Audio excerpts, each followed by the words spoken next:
and shock is wearing off. This movement, this counter-revolution began in Latin America 35 years ago. They never won the battle of ideas. That's the great myth, that's the great fairy tale. All they did was kick us when we were down. The most visible face of the international aid effort here in Port-au-Prince. Most Haitians here have seen little humanitarian aid so far. What they have seen is guns, and lots of them. Armoured personnel carriers cruise the streets. UN soldiers aren't here to help pull people out of the rubble.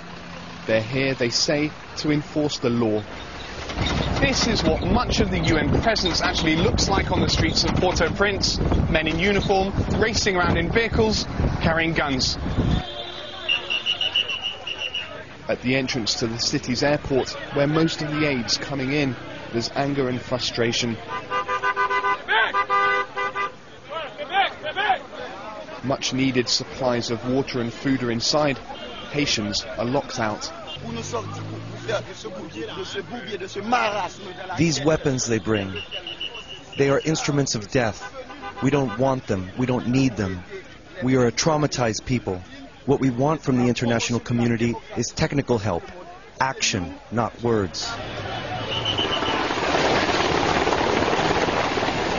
And beyond the well-guarded perimeter, there's something else going on.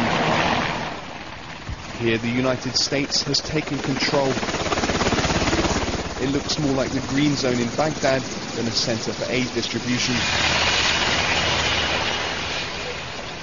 Heavily armed US forces patrol the entrances. Even within the airport, these soldiers are never without weapons. There are several thousand on the ground already, and that number's expected to grow. America now decides who lands in Haiti, and there's a constant stream of US aircraft arriving with thousands of US boots on the ground. Meanwhile, aid flights from other nations are being turned back. 2 Mexican aircraft with vital life-saving equipment were told they couldn't land on Saturday. But we don't need soldiers as such.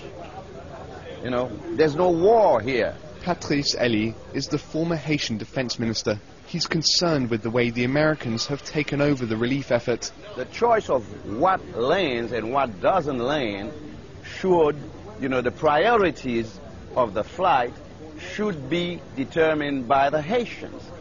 So otherwise, it's a takeover, and what might happen is that the need of Haitians are not taken into account, but only either the way a foreign country defines the need of Haiti or try to push its own agenda. While the aid operation arriving at the airport grows by the hour, bodies still rot in the streets.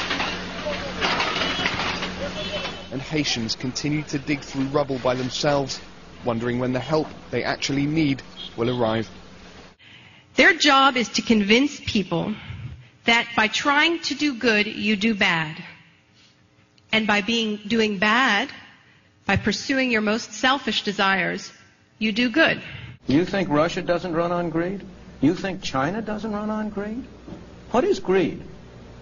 Of course, none of us are greedy. It's only the other fellow who's greedy. The world runs on individuals pursuing their separate interests. The great achievements of civilization have not come from government bureaus. Einstein didn't construct his theory under order from a bureaucrat. Henry Ford didn't revolutionize the automobile industry that way. In the only cases in which the masses have escaped from the kind of grinding poverty you're talking about, the only cases in recorded history are where they have had capitalism and largely free trade. If you want to know where the masses are worst off, it's exactly in the kinds of societies that depart from that. So that the record of history is absolutely crystal clear that there is no alternative way so far discovered of improving the lot of the ordinary people that can hold a candle to the productive activities that are unleashed by a free enterprise system. But it seems to reward not virtue as much as ability to manipulate the system. Not virtue as much as ability to manipulate the system. Not virtue as much as ability to manipulate the system. Not virtue as much as ability to manipulate the system.